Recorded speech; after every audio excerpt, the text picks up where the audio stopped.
The envelope arrived on a Wednesday morning. Not at his house.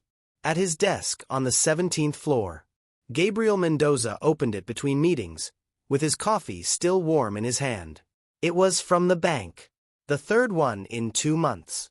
The letter was brief and precise in the way banks are brief and precise when they want to say something that cannot be ignored. 30 days to bring the overdue balance current or legal collection proceedings would begin automatically. $380,000. That was what remained of the loan he had taken out 18 months earlier when the doctor said the reconstructive surgery and long-term rehabilitation were Mateo's only option. Gabriel folded the letter, placed it in a drawer, took a sip of coffee, and walked to the 9 o'clock meeting with the same steady steps he always used when walking into a 9 o'clock meeting. On the 20th floor, his boss was already in the conference room with the third quarter reports spread across the table. Isabella Restrepo Montoya, CEO of Restrepo Holdings. 30 years old. The kind of person who arrived first everywhere and never made anyone notice. She knew nothing about the envelope. Nothing about the drawer. Nothing about Mateo. Gabriel was very good at making sure people didn't know things. Gabriel Mendoza had worked at Restrepo Holdings for 4 years. Finance Department Manager. 36 years old. The man the other executives called when the numbers stopped making sense at 11 o'clock at night. He was good at his job in the way people become good at things when they don't have the option not to be. Mateo was 9 years old and had a neurological condition diagnosed when he was 6. Progressive. Treatable. Expensive. The company's health insurance covered 50%. Gabriel covered the other 50% with the loan. The loan the bank now wanted repaid within 30 days. His department had 7 employees. None of them knew their manager came to work directly from the hospital twice a month. None of them knew he left every Friday at exactly 6 o'clock no matter what remained unfinished because Mateo's therapy session began at 6:30, and the therapist had said a father's presence made a difference. Gabriel Mendoza was the most organized person in a building full of organized people. Because he had no other choice. Isabella Restrepo Montoya had taken control of Restrepo Holdings at 27 when her father suffered a heart attack and doctors told him he would never work again. In 3 years she had grown the company from $140 million to $320 million in assets. She had restructured 3 divisions. Fired 2 directors who had worked at the company longer than she had been alive. Signed an expansion agreement with a European hotel chain that the previous board had spent 4 years trying unsuccessfully to secure. She was competent in a way that made people uncomfortable, especially people who believed competence depended on accumulated age. What no management report mentioned was that her grandfather, Ernesto Restrepo, still held the title of honorary chairman, and that a clause buried in a family legal document drafted in 1987 had recently been discovered. The clause stated that majority control of Restrepo Holdings could be challenged if the acting CEO failed to meet certain requirements of personal and family stability. Her cousins interpreted it simply. If Isabella was not married before her 31st birthday, 4 months away, they could begin legal proceedings to challenge her control of the company. Isabella had read the legal opinion 3 times. Then called her attorney. Her attorney said the clause was old, but valid. Isabella hung up, looked out the 20th floor window for 2 full minutes. Then requested the personnel files of every executive she trusted. The first time Isabella looked at Gabriel Mendoza's file differently was the following Tuesday. She called him to her office at 7 in the evening when most of the building was empty. Gabriel entered carrying a folder under his arm and the expression of someone who didn't know what the meeting was about but had arrived prepared for any meeting. He sat down. Isabella didn't get straight to the point. She never got straight to the point. Background information was always useful. How long have you been with the company? 4 years in February. Do you have significant personal debt? Gabriel looked at her. That was not a normal workplace question. Why do you ask? Because I need honesty, and that question eliminates certain types of dishonesty. Gabriel studied her for a second. Yes, I have significant debt. Bank. How much? 380,000. Past due. Isabella's expression didn't change. Do you need immediate liquidity? Within 30 days or there will be a lawsuit. Isabella folded her hands on the desk. I'm about to make you a proposal. It's unusual. You are not obligated to accept it. And if you decline, this conversation never happened. Gabriel said nothing. He waited. Isabella spoke for 12 minutes. Gabriel listened without interrupting. When she finished, silence filled the office for 15 seconds. A paper marriage? Gabriel finally asked. A legal marriage. No mandatory cohabitation. No personal obligations. A clear contract protecting both parties. Compensation. $400,000. $100,000 upon signing. The rest in 3 payments over the year. Gabriel looked out the window. The city lights were the same lights he saw every night. Why me? Isabella looked directly at him. Because I've watched you work for 4 years. You don't play politics. You don't take credit for other people's work. You solve problems without creating new ones. And when something goes wrong, you don't look for someone to blame. You look for a solution. Pause. And because you need the money badly enough to be discreet but not badly enough to be dishonest. Gabriel looked at her. Do you know why I need the money? Your son, Matteo, 9 years old. Progressive neurological condition. 2 visits a month to Central Hospital. Gabriel was silent for 4 seconds. You reviewed my medical records? I reviewed building attendance logs and expense reports. The rest was deduction. A long pause. If I accept, Gabriel said, I want a clause. Matteo's name does not appear in any public document connected to this arrangement. Agreed. And I want to meet your grandfather before signing. That wasn't part of Isabella's plan. Why? Because if I'm going to lie to someone, I need to know who I'm lying to. For the first time during the meeting, something in Isabella's expression shifted. Not quite a smile. More the recognition of something unexpected. All right. Gabriel nodded. I'll send my formal answer tomorrow. He stood, picked up the folder, and walked to the door with the same measured steps he used for every door. Ernesto Restrepo was 78 years old and carried himself with the straight back of someone who had never allowed gravity to win without a fight. He lived in the family home in the northern part of the city. A house built in the 60s that had survived 3 renovations and still kept its original structure because Ernesto believed changing the structure of something was an admission that it had been poorly built from the beginning. Gabriel arrived with Isabella on a Tuesday afternoon. Ernesto was waiting for them in the back garden, sitting in a wooden chair, a closed book resting on his lap, and the expression of a man who already knew everything that was going to happen but still wanted to see how it unfolded. He evaluated Gabriel in 10 seconds. Then looked at his granddaughter. Then looked back at Gabriel. What do you do for a living? Corporate finance. Do you like numbers?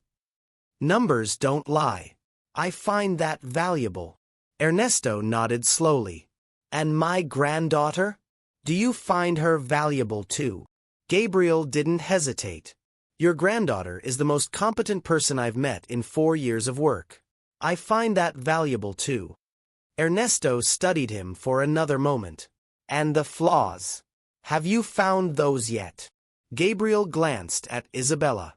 I'm still cataloging them. Ernesto let out a short, genuine laugh. Isabella looked at Gabriel with the expression of someone who had just lost control of a meeting she had been certain she controlled completely. The wedding took place on a Saturday. Civil registry. Ernesto as the primary witness. 3 other people present. When the judge finished, Ernesto hugged Gabriel before he hugged his granddaughter. He whispered something into Gabriel's ear that Gabriel didn't hear completely. What he did hear was the last part. Take care of her. Even if she says she doesn't need taking care of. The first 15 days of marriage felt like a well-managed business arrangement. Isabella emailed Gabriel a schedule of required appearances. Gabriel replied with confirmations or proposed time changes. They addressed each other formally at work. They had separate phone numbers for matters related to the agreement. Gabriel paid off the bank debt on the first business day after receiving the initial transfer. That Tuesday, when he arrived at Central Hospital for Mateo's therapy session, the hospital administrator informed him that the balance had been cleared in full. Gabriel sat in the hallway for 2 minutes without moving, then entered Mateo's session wearing the same expression he always wore. Mateo didn't notice the difference. But when the therapist asked how his week had been, Mateo said, "Good. Dad got here early today." Gabriel hadn't arrived early. He had arrived exactly on time. But for Mateo, who was used to seeing him rush in carrying coffee, exactly on time felt like early. The first real crisis came during the 3rd week. It was Wednesday. Isabella had a presentation before the board of directors at 10 in the morning. 2 of the cousins trying to challenge her control of the company were on that board. At 9:40, Gabriel received a message. Not on his work number. On his personal phone. "I need you in conference room 3B before the presentation. Now." Gabriel left what he was doing and went up 3 floors. Isabella was standing in the small meeting room wearing her blazer, but something about her posture didn't look right. Gabriel closed the door. "What happened?" "Nothing. Isabella." A pause. "My blood pressure dropped. I'm regulating it." Gabriel looked at her. She was pale beneath the makeup. The fingers of her right hand gripped the edge of the table. "When was the last time you ate?" Silence. "Isabella." "Yesterday at noon." Gabriel didn't say what most employees would say to their boss. He didn't call her irresponsible. He didn't ask how that was even possible. He left the room. For minutes later he returned with a sandwich from the cafe on the 1st floor and a bottle of orange juice. He placed them on the table. "Eat. You have 16 minutes. I can't eat before a board presentation. You can faint in front of the board or you can eat in 16 minutes. Choose." Isabella stared at him, then picked up the sandwich. Gabriel sat across from her and opened his laptop as if he had work to do, which was true, but mostly he stayed because he didn't want her to be alone. At 9:58, Isabella finished the juice. "Why did you do that?" "Because you're my wife. Even if it's only on paper." Isabella looked at him for a second, then stood, picked up her blazer, and walked into the conference room. The presentation lasted 40 minutes. It was flawless. The 2 cousins left looking like they had expected an opening that never appeared. Ernesto showed up at the apartment one Saturday morning, without warning, which was entirely consistent with his personality. Gabriel opened the door holding a cup of coffee and wearing the same t-shirt he had worn the day before because it was Saturday and he had been reviewing reports since 7 in the morning. Ernesto looked him up and down. "Is my granddaughter here?" "She left early. Supplier meeting." "On a Saturday?" "Suppliers have meetings on Saturdays." Ernesto walked inside without being invited, which was also entirely consistent with his personality. He sat in the living room, looked around the apartment. A child's backpack sat near the entrance. A dinosaur book rested on the coffee table. A half-finished glass of juice sat nearby. "There's a child here. My son, Mateo, 9 years old. He stays with me on Saturdays." Ernesto looked at him. "My granddaughter knows?" "Yes." "And it doesn't bother her?" Gabriel took a sip of coffee. "She hasn't told me if it does." Ernesto studied the glass of juice. "May I meet him?" At that exact moment Mateo emerged from the bedroom carrying the dinosaur book under his arm and wearing crooked glasses. His glasses were always crooked after sleeping. He stopped when he saw the older man, evaluated him with all the seriousness available to a 9-year-old. "You're Isabella's grandfather?" Ernesto looked at him. "I'm Ernesto. I'm Mateo." He thought for a second. "Do you know a lot about dinosaurs?" "Enough." Mateo nodded, satisfied, then sat in the chair across from him and opened the book. Gabriel watched from the kitchen counter. Ernesto, who had run a company for 40 years and survived 2 economic recessions and 1 difficult family restructuring, spent the next hour discussing dinosaurs with a 9-year-old boy wearing crooked glasses. The second crisis came on a Tuesday. Isabella was in a negotiation with an investment group when her assistant entered with a note. Gabriel had sent it from his personal phone. I'm at the hospital with Matteo. Minor seizure this afternoon.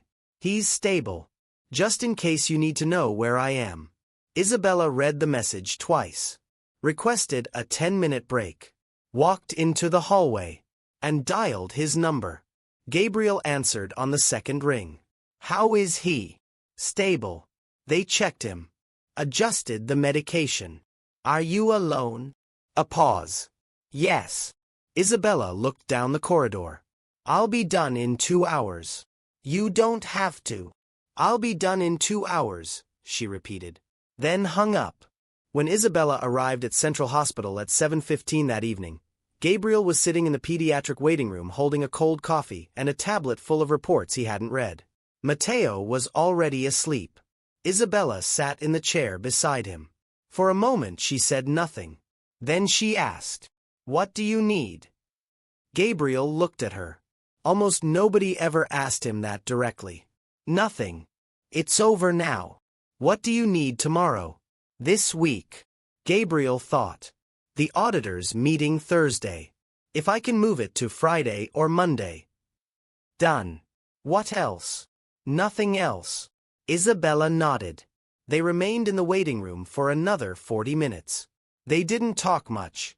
But when Gabriel went to check on Matteo at 8 o'clock, Isabella was still there when he came back. And when they finally stood to leave, she didn't tell him it had been an obligation. And he didn't tell her it had meant something. But both of them knew. The third crisis was personal. One Monday afternoon, Isabella's assistant called Gabriel. Isabella was in her office and wasn't answering calls. The 4 o'clock meeting had already passed. The team was waiting for instructions that never came. Gabriel went to the 20th floor. Knocked. No answer. Opened the door. Isabella was sitting in the chair beside the window, not at her desk, with her phone in her hand and her eyes fixed on the city. Gabriel closed the door. Sat in the chair opposite her. He didn't ask what had happened. He waited. After 2 minutes, Isabella spoke. The cousins filed a formal challenge with the family council. They say the marriage is irregular because there's no evidence of genuine cohabitation. Gabriel said nothing. The attorney says that if we can't prove the relationship is real, the clause could still be activated. Silence. We need it to look more real. Gabriel looked at her. Or do you need it to become more real? Isabella looked up. Her eyes, always controlled and precise, held something different. I don't know how that works. Which part? The part where it becomes real. Gabriel watched her for a long moment. It works the same way everything else does. One day at a time. Without anyone announcing it. Started with small things. Gabriel began finding coffee on his desk every Tuesday. No note. No explanation. Just coffee, at exactly the temperature he liked. One Friday, when the meeting with the auditors stretched until 8 o'clock and Gabriel hadn't eaten since noon, Isabella appeared with a tray from the restaurant downstairs. She placed it on the conference table without saying a word and sat beside him to work. One Saturday, while Matteo was staying with him, Isabella arrived around noon carrying a bag of groceries. Not takeout, actual groceries. With ingredients for a meal she had clearly researched how to make because she was not the kind of person who cooked by instinct. The result was reasonably edible. Matteo said it was almost as good as Dad's. Gabriel said it tasted exactly the same as his. Isabella knew they were both lying. It didn't matter. Matteo finished every bite. The night everything changed was a Wednesday. Isabella had returned late from the airport after a business trip to another city. It was 11:30 at night. Gabriel was in the living room with his laptop open, reviewing next quarter's financial statements before Thursday's deadline. Isabella entered carrying a small suitcase, her travel blazer wrinkled, her face carrying the exhaustion of someone who had been moving non-stop since 5 in the morning. Gabriel looked up, closed the laptop, walked into the kitchen. He warmed the soup he had left from dinner, enough for 2 because he had assumed she would probably arrive home without having eaten. He set it on the table. Isabella sat down. She ate. For the first 10 minutes neither of them spoke. Then Isabella asked how Matteo's afternoon had gone. And Gabriel talked about Matteo, about how he had learned the scientific names of 3 new dinosaurs, about how the therapist had said he was making real progress with motor coordination, about how he had drawn an erupting volcano on a breakfast napkin with such detail that the speech therapist had described it as remarkable progress. Isabella listened, without her phone, without her laptop, simply listening. And when Gabriel finished, she didn't say, "That's wonderful," or "I'm glad to hear that." She asked, "How are you?" Gabriel stopped. It was a question almost nobody asked him. Almost nobody asked him. Not the father, not the manager, not the function he performed. Him. "I'm fine." Gabriel. A pause. "I'm tired. But the kind of tired that's okay to have." Isabella looked at him. "What does that mean?" "It means the exhaustion has a reason. And the reason is worth the exhaustion." She held his gaze a little longer than the agreement required, then looked down at her plate. "Thank you for the soup. It was already there." "I know." A pause. "Still. Thank you." There was a night when Isabella couldn't sleep. It was after midnight. She left her room and walked into the living room. Gabriel was sitting on the sofa with a cup of tea he wasn't drinking, staring out at the city lights. He hadn't noticed she was there. Or maybe he had and said nothing because sometimes another person's presence is enough without either person needing to do anything with it. Isabella sat at the opposite end of the sofa. The city outside was the same city they looked at from the office. But from here it looked different. Quieter. More honest. "Did you love her?" Isabella asked. Matteo's mother. Gabriel wasn't surprised by the question. "Yes." "And when did she leave?" "When Matteo's diagnosis changed from manageable condition to progressive condition. Both things happened in the same month." Isabella didn't say she was sorry. Because Gabriel didn't need sympathy. He needed someone to listen. "And after that?" "After that, Matteo became the only fixed point. Everything else organized itself around him." Silence. "And you?" Gabriel asked. "Was there ever anyone?" A long pause. "Once. When I was building the company. He left when the company started growing." Pause. "He said there wasn't room for him." "And was there?" Isabella looked out at the city. "Not enough." Silence. "And now?" Gabriel asked. She turned toward him. It was the first time he had asked her a question like that. "Now I don't know exactly what I'm doing." Gabriel nodded. "Neither do I." The city continued being the city. Neither of them moved for a long time. And at some point, without either of them planning it, Isabella leaned her head lightly against the back of the sofa and closed her eyes. And Gabriel remained still. And the city glowed beyond the windows. The family council met on the first Thursday of the 9th month. The cousins had submitted documentation. They had hired an investigator. The report highlighted inconsistencies in the couple's living arrangements. Isabella entered the room beside Gabriel. Ernesto sat at the head of the table. The cousins, 3 men and 1 woman, all between 40 and 50 years old, occupied one side. The family attorney opened the session. The cousins presented their argument for 20 minutes. Then it was Isabella's turn. She spoke for 12 minutes. She didn't talk about balance sheets. She didn't talk about growth percentages. She didn't talk about market expansion. She talked about her father. About the welding shop where everything had begun. About what Ernesto had taught her regarding the difference between owning a company and deserving a company. Then she said something that wasn't part of any prepared speech. "I'm not going to prove that my marriage is real.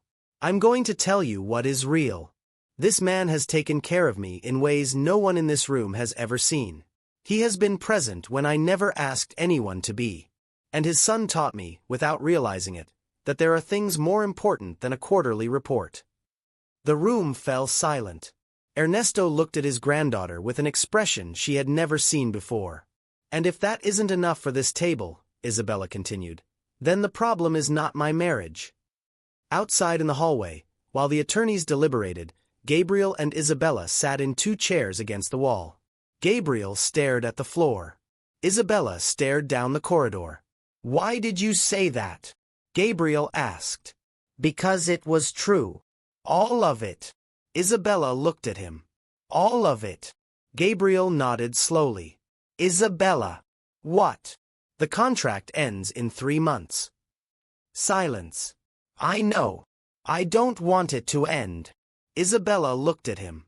Her eyes, which had been cold, calculated, and precise during the first weeks, held something completely different now. "Neither do I." A long silence. The most important silence of all. The door opened. The family attorney called them back inside. Ernesto had requested the floor before the vote. He spoke only 4 sentences. The 4th one was, "Anyone who has not seen what I have seen during these 9 months does not possess the moral authority to vote at this table." The vote was 7-2 in Isabella's favor. The 2 votes against her belonged to the cousins who had initiated the challenge. That night, back at the apartment, Matteo was already asleep. Gabriel stood in the kitchen making tea because he couldn't sleep. The lights were low. Isabella walked in. Sat at the counter. Neither spoke for a moment. "Matteo asked today if you're staying," Gabriel said. "What did you tell him?" "That it's your decision." Isabella looked at the teacup in Gabriel's hands. "And you? What do you want?" Gabriel met her eyes. "I want you to stay." Isabella remained silent for several seconds. Then she said, "I'm not very good at this." "At what?" "The staying part." Gabriel placed the teacup on the counter. "No one is born knowing how. You learn." "And what if I do it badly?" "We've already done it badly several times, and we're still here." Isabella looked at him. And for the first time in 9 months, with no cameras, no audience, no family council, no lawyers, and no inheritance clause requiring anything from either of them, Isabella Restrepo Montoya stood from her seat, walked toward Gabriel Mendoza, and hugged him. Awkwardly. Honestly. Without strategy. And Gabriel welcomed her. With the broad arms of a man who had learned how to hold things without holding them too tightly. 3 months later, the papers they signed were not divorce papers. They were an amendment. The attorney drafted them without asking questions, which was a sign that the attorney had learned a few things during the process as well. That night Ernesto called. "Is it real now?" "It's been real for a while," Isabella replied. Silence. "How long?" Isabella looked across the kitchen at Gabriel. Gabriel raised an eyebrow. "Since the hospital," she said. "I think since the hospital." Ernesto said something she never repeated to anyone except Gabriel later. What she did repeat was this. "He said he knew from the day we first introduced you. He said that any man who asks who he's going to lie to before he lies is a man who still hasn't truly decided to lie." Gabriel thought about it. Not bad for a 78-year-old. Isabella smiled. Matteo emerged from his room with crooked glasses and his dinosaur book. He sat on the sofa. Looked at his father. Looked at Isabella. "Are you 2 done talking?" "Yes," Gabriel answered. Matteo nodded. "Good. Because there's a section in this book I want to read out loud, and I need both of you to listen." He settled into the couch, opened the book, and began reading. Gabriel sat on one side. Isabella sat on the other. The city outside remained the city. The book was about dinosaurs. The story being written was about something else.